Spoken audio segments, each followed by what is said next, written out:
Hey, this is the day in the life of iPhone 16e. I'll be taking out the 16e for the day with me, testing its battery and general use, what we usually do. It's 8:25 a.m, so I got to wake myself up with a bit of Georgia Smith. You just wanna love me for. Okay, so here I just want to say I was actually talking but I had the iPhone plugged into the aux cord, so yeah, got no sound for this video. But I can tell you what I was saying, and it was that the weather is bad. I'm going in for a site test, and after that I'm going into the office. Fun fact, this is the front camera video that I've taken and my skin is glowing, but seriously I like it. It's vibrant, clear, like it's just a bit jittery when I went over the bumps on the road.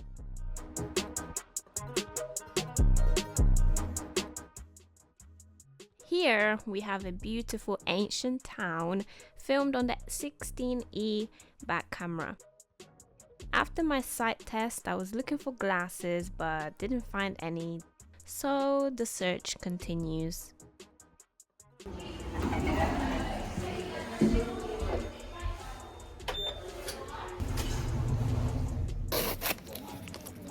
I'm ripping into the envelope to find my certificate for a marketing course that I completed. It took me a year to do, but I think you should always have time to upskill yourself whenever you can.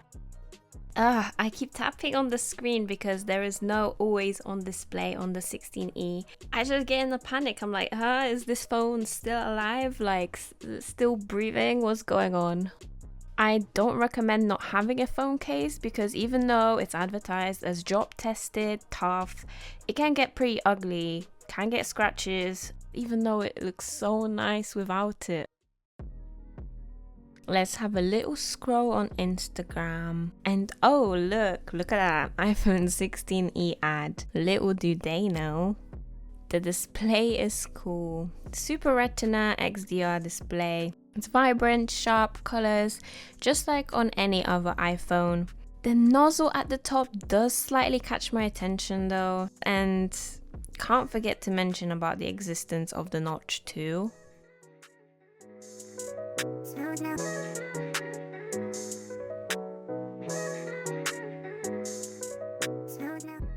And I got some pizza. Pepperoni pizza, very healthy. And it was fresh out the oven. So good.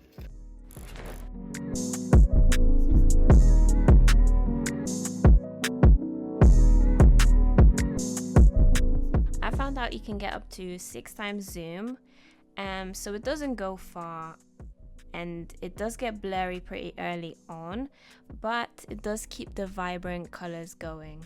And yeah, you do get a pretty standard camera features, so portrait mode with different styles. You can adjust the camera settings.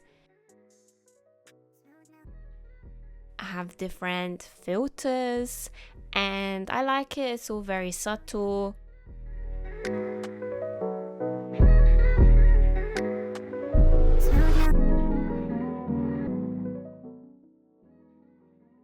Search for the glasses continue.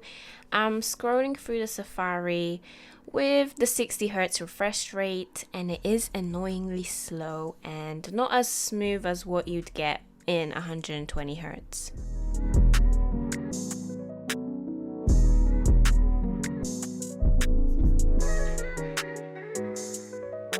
Playing a bit of Call of Duty on the 16e, and yeah, it was pretty basic. There was no lagging, like it was good enough.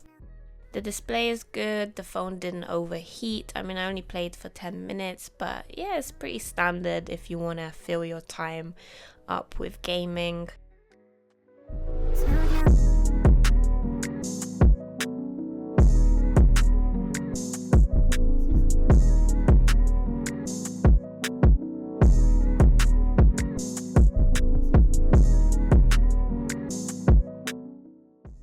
Oh no, Joe Goldberg is back.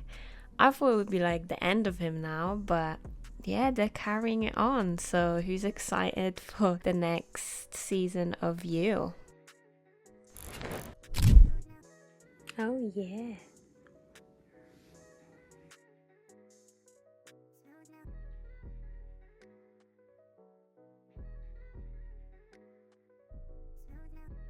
Hello. Hello. Video calling my grandparents on Facebook Messenger, and to be honest, I wanted to give them a quick ring, but you know how they are, so we ended up talking for like around an hour.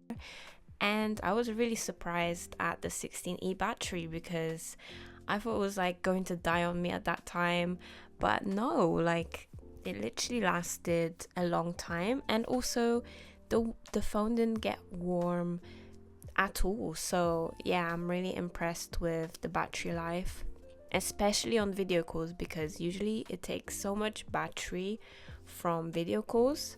So yeah, I was really happy.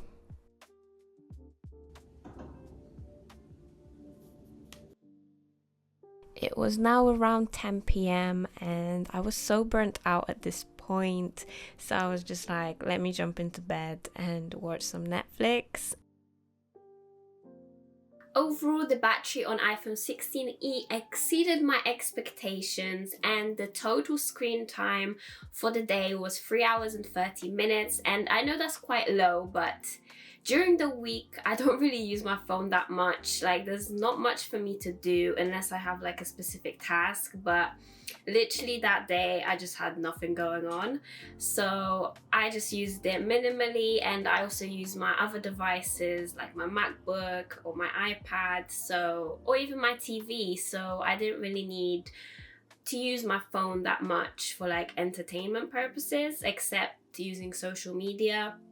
And in my opinion, it's a good phone for like casual use if you're just using your phone for texting, calling, video calling, using social media. I think is just a good, effective phone. In some instances, I prefer using this camera compared to my Pro Max because it's less detailed, there's less things to edit, because usually with my iPhone 15 Pro Max, I have to make few edits which take a little bit more time with like contrast, exposure, saturation, things like that. However, you are missing out on like the macro shots and the ultra wide shots, so there won't be as much variations in your videos and photos. The AI features are good. I don't use them every day, but when an opportunity comes, I find them really handy. I think the only feature that could be a little bit better or faster would be like the screen search feature. Samsung has the circle to search feature, but with iPhones you have to, well, to make things quick, you have to make a shortcut to connect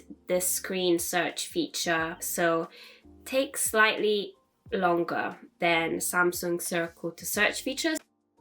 It can keep up with its battery, so that's really good. It doesn't drain so fast like I experienced on the iPhone mini. And the A18 Bionic chip is efficient, but is slightly more drowsy with the 60 Hz refresh rate. I hope you guys enjoyed this video.